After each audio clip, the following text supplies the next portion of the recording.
Hello, this is the Harboring Light. I'm Mary. I give a conservative perspective about the world around me. So my introductions. Feedback is greatly important. Reach out to me either through email, Substack, X, and of course fill those comments on YouTube. Be greatly appreciated.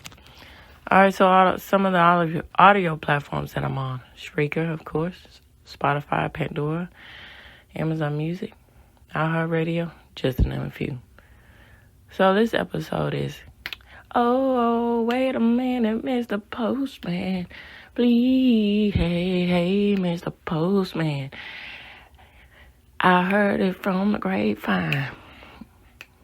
How much longer would you be mine? Hey. If you know, you know. Like they say in the know, this is all about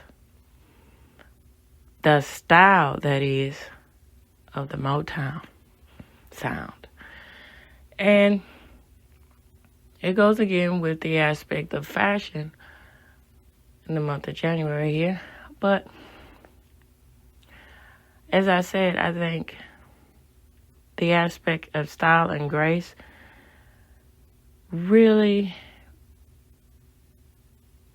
proved itself and was a pivotal point for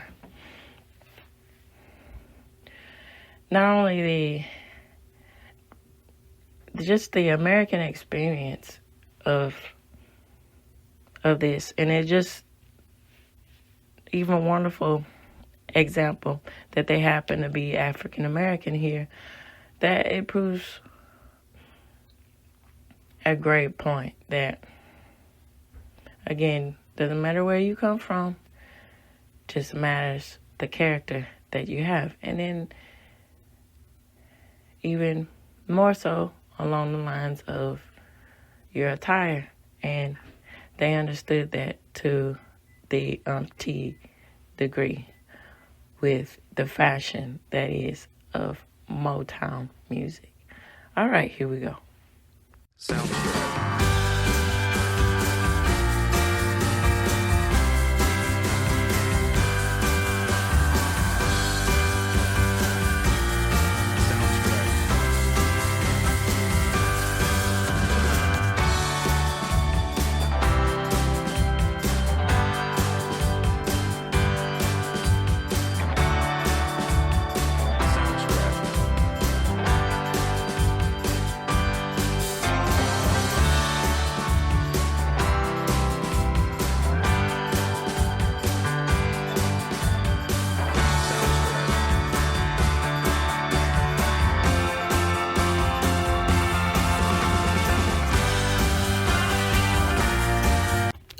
So, here is the AI-generated response to Motown fashion. So, Motown fashion was a significant part of the Motown records legacy, intertwining the music to create iconic trends and stylish icons. Here's some key facts about Motown fashion. Okay, so Berry Gordy's vision. Berry Gordy, the founder of Motown, saw his artists as complete performers, emphasizing a polished, refined look that matched the music they produced. This vision led to the creation of a distinctive, glamorous style. For a prime example of this, they're listing the Supremes. So, known for their long, shimmering gowns and brightly designed outfits, the Supremes often wore whites and silvers and performed with a preference for matte lipstick. And I guess that finished touch there. So they also favored long, sparkly earrings and headbands, which were emblematic of the Mod Squad and Scooby-Doo, Daphne. And yeah, it was great. That mod chic look was very apropos of the time, iconic symbol of the 60s. So Diana Ross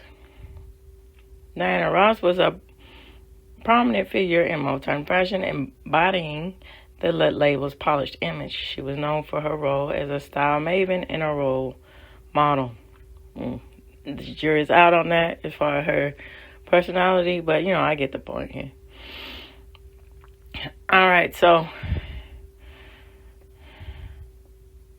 and then that's another thing to key on my aspects when I get into my thoughts after this.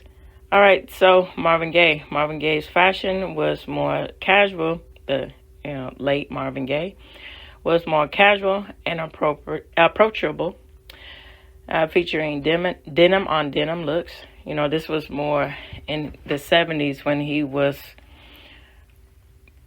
doing political commentary, political music affairs. That was the genre that he went towards. But, in the 60s, in the beginning of Motown sound, he was more tailored, polished, going along the lines of the image of the Temptations, the image of that where, nice shirts, not nice tailored shirts, that is, suits, and so forth. All right, and then, Smokey Robinson, those type of men. All right, so the 60s saw a fixation on youth with mini skirts, high hemlines, and colorful tights becoming more and more popular. So political influences, as I was saying about Marvin Gaye, says as Motown's content shifted to reflect political matters, fashion also evolved. So in the 70s, there was a change of the attire. Women's hair was natural, as far as, afros, afros or poofs, braids, stuff like that. And, I'm adding on to it, and attire for Motown women. And it says with their bell bottoms, with the pants, flowery attire, and natural hairstyles, as I said. So the enduring legacy of Motown. So Motown's fashion's legacy continues to inspire designers and musicians with its glitz, glamour, and soulful styles that transcends generations. All right, so I'm going to get into my thoughts. And then after I talk about everything from my point of view and my thoughts, I'm going to go on to some more facts. And, of course, I will balance everything out instead of just reading facts, give some commentary about it, too. All right, so here we go. Okay, so my thoughts about the fashion of Motown in general. So again, it's a pivotal point to say. So, of understanding the impact you can make if you have the opportunity to do so. So Barry Gordon, with the aspects of the achievements that he did with Motown Records, he really left an impactful legacy in more ways than one. He was innovative in his business procedures as to not only flourish and give a new genre to music, a new way of breaking ground with music, but also the Motor City, Detroit. Hey, he brought that in itself revenue for that town, where where it is to be for people coming tour seeing, where it is become different jobs, as far as the aspect of the bringing that into the community, what it did for the Detroit economy, with the economy for the city of Detroit at that time. It's just off the charts here. Also, the social conscious that was enwrapped in the aspect of how the grace that all these artists had. They knew that And he knew that they were in times that were of great turmoil. We have people with unrest. They, taking a stand. Things are progressing, but not as well as they should. And so people doing the grassroots movement of saying, hey, hear us, look, know us, see us, with the aspects of the civil rights movement and the aspects of everything else that comes to play in the 60s. And so it's unfortunate, the aftermath, with when we move on and the 70s, being more militant and so forth. But there were good ways, good movements with the aspects of soul music, getting to the aspects and the, and with Stevie Wonder and Earth, Wind, and Fire and countless others, they are re-identifying in the 70s with the aspects of what it means to be socially conscious about awareness about what's going on, all the changes in your society. But, you're also telling it in a way that's, not so abrasive, that's soothing and understanding. And Marvin Gaye, understood that too. But that was a whole different point to what's going on, because if I'm not mistaken, his brother was fighting in the Vietnam War, and that that was a lot of that mentally that put a lot of turmoil with his soul. And so it's noble of him to want to make peace with that and deal with that through song. Okay, so get back to here. I'm talking about my thoughts. So, you can take a page at that and hold on just a minute. Go back inside. Go back inside. Poppy won't leave me alone. I've heard my stomach putting a foot on me. Okay, I'll be. Okay, y'all don't do that, okay? I'm sorry, my kids. I want a tiny rabbit. Okay, go tell Daddy right now, okay? Go tell him you want a tiny rabbit. Mm-hmm. Okay, I'm sorry about that. Oh, my babies, they make their appearance when they make their appearance. And it's cold outside right now. And I'm recording in a quiet place where it can't be a quiet place. And they need to be inside. Okay, so moving on here. They took it amongst themselves. Well, Barry Gordy, and then they, followed through with it, of course. The artists took it amongst themselves to say, we have a duty to the youth of America, and we have to take pride in our appearance. And that's very prevalent when we get into the aspects of how important your presentation, how important that is, the way you look and present and carry yourself. That speaks volumes to the kind of personality you have. Or, just in general, which, it can extend out to how you value yourself. It can. Now,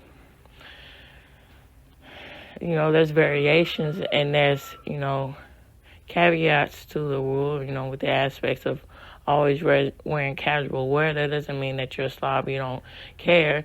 Just people have different variations to that. But,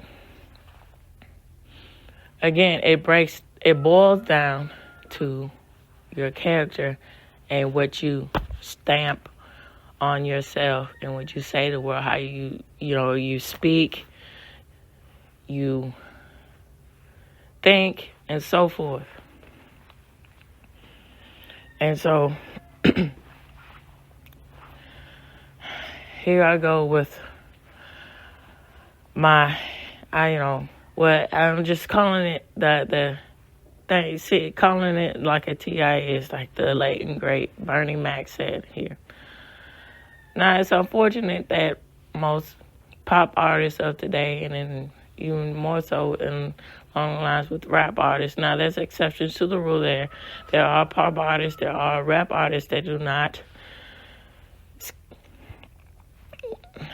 not buy into the aspects of sex sales and all this, and then being vulgar or being vulgar with the aspects of language and being inappropriate, and then not understanding that people are watching you, particularly young kids and so forth, and all that. But it's unfortunate that that's just accepted as a norm, and, particularly with pop and rap music. Well, rap music is one of those things that's a monster or a beast that it created itself. But hey, I digress with that. But anyhow, my point is here.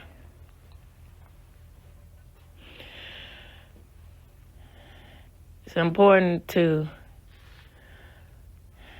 say and know and want respect, and to keep looking for that, and that's your options to only see and accept respect. And that's a far cry from what we see today. And that's something to really think about when we think about in the aspects of the fashion of how that withstands the test of time of all of these different artists that came out of Motown Records. Even on into the 80s and so forth with the Barge and, other, Stevie Wonder, others, they still had sophistication and class that was still reminiscent in it. And it's just something to think about here. And then, it's also something to also particular wrap your mind around. All that was just a sign of the times. That's the way it was then. It's different now. But here, even though we're living in a different era now, class and sophistication still doesn't go out of style. All right, with all this said, I'm moving on to the aspects of different facts about the style of Motown. Here we go. Okay, excuse me. Of course, my sources will be linked for you in this episode. So this is from legendsofmotown.com. So it's entitled The Fashion of Motown, Style Icons and Trends That Shaped an Era. So in the bustling heart of Detroit's music scene, Motown's legacy wasn't confined to groundbreaking sounds. It was a fashion revolution where glitz, glamour, and soul became iconic as the music. Yes. Oh, wow. The chiffon dresses, the poofed up hair, some beehives, that became the staple and the images that surface in your mind when you think about 60s style, particularly with women, and the panache with the detail and the tailored suits that the men would wear. It really gave off the reminiscence of the style and sophistication of that was going on at the time with the aspects and all of this. Is a different transition here. Transitions, I'm gonna say that. I'm just getting tongue tied here today. But my point is, with the Rat Pack, you get that sort of with the Rat Pack, you get the aspects of Vegas here, and martinis, being funny there. And, lavish lifestyle. But that's quite interesting, those undertones there. But it with the men and women that were of Motown, they heightened that into a awareness of,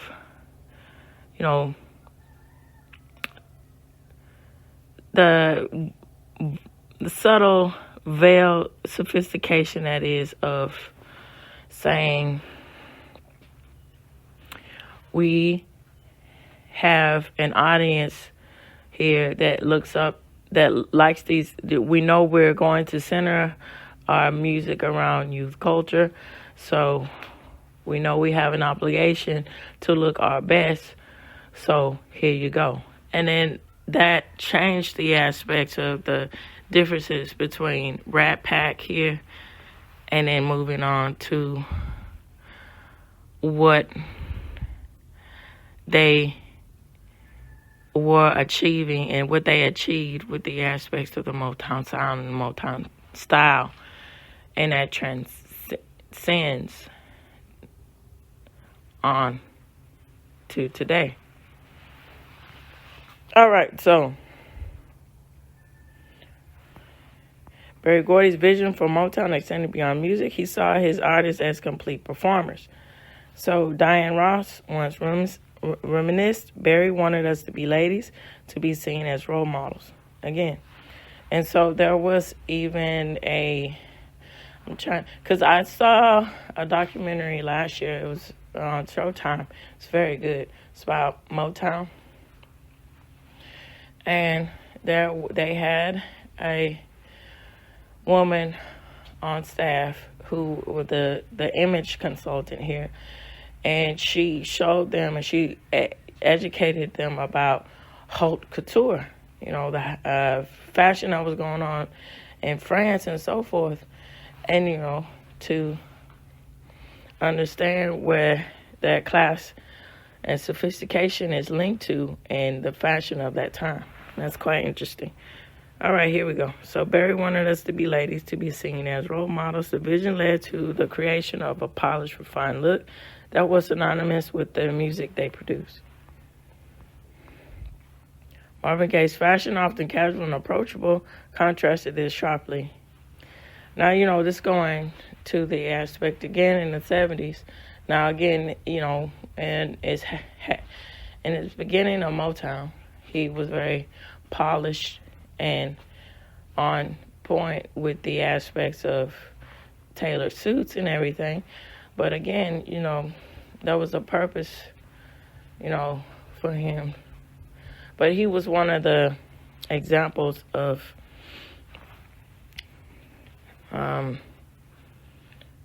I guess soft reality, soft soul here of impacting a message there. Because in the documentary, going back to the documentary that I saw about Motown, him and Berry Gordy had a fight, and they were about him transitioning to this new appearance. He said, you got to continue to style, you got to keep looking posh and style. But he just knew what was going on in the world around him, especially that was, at his own doorstep with the impact of the Vietnam War and stuff. And so he had a calling in more ways than one to make a voice for this. And so it's one of those things that was very pivotal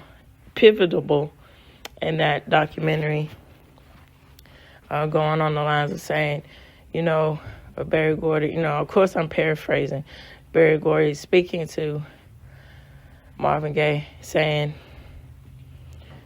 if I'm wrong, I'll step back, but if you're right, then we can change our methods of the way our style, what we think about, what is understood about the style of Motown.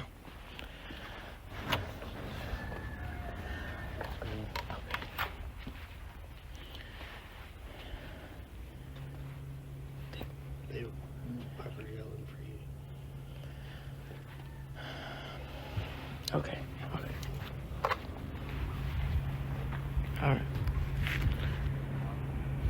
Yeah.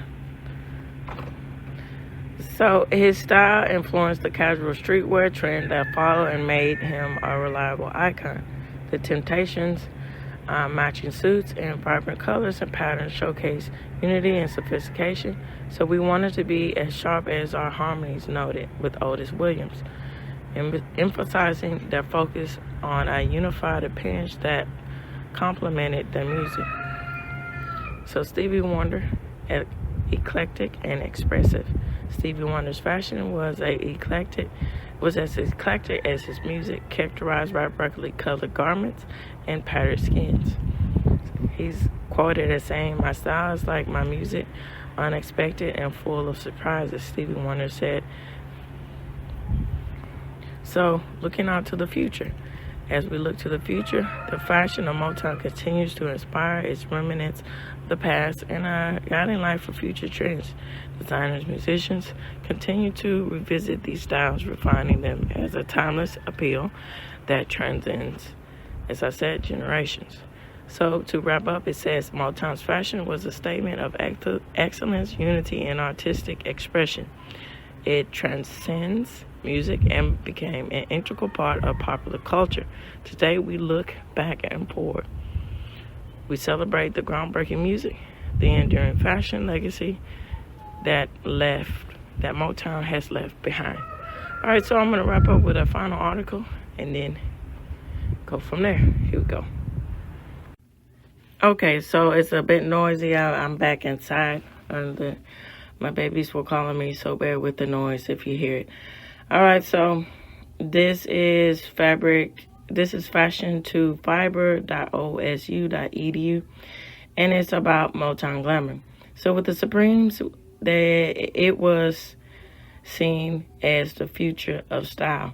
So it was seen as a vision of black middle class, respectively, and was seen as a vision of beautiful and glamorous black women that was rarely seen anywhere, especially on television at that time. So this is quoted by Karen D. Collins. And yes, and to add on to this, it was quite impactful for their career to be on television when Ed Sullivan paved the way with that a lot, with having him on his show and showcasing him, and then that really drove it on home, so to speak here, pun intended, with the Motor City there, of them, all these artists becoming a household name because, people will the families sat down and turn on the tube and watch them and was mesmerized by the way that they looked and the sound. It's just the rest is history there. So Music Records headquarters in Detroit from 59 to 72 was a hit-making machine. The label had over 180 number one songs during the Detroit era. The steps and the song and artist building progress included a songwriter composing a tune. So Barry Gordy and the label's founder matched it to a group with the sound. So the group practiced and revisited it while in the house, and choreographers and visual image professionals worked to refine the group's image. Motown developed a vision style that utilized high society aesthetics through upscale gowns and suits combined with elements of mass market fashion and popular trends. By dressing in long shimmering gowns, the women of Motown represented the high fashion glamour made popular by American designers such as Norma Norell, Mary Wilson of the Supremes said. So, the Supremes is quoted, were very glamorous, they were refined, they were respectable. Even people who didn't like the Supremes' music liked the image they portrayed because it contradicted so many other negative images of blackness. Motown audiences represented different cultural and social grounds, and Motown artists had to consider the diverse options about what constituted beauty. They received better treatment. They aligned with prevailing beauty standards, while Motown deliberately set out to be apolitical. Their careful consideration of their artist's image propelled black performers to be afforded as much as of the spotlight of their white counterparts.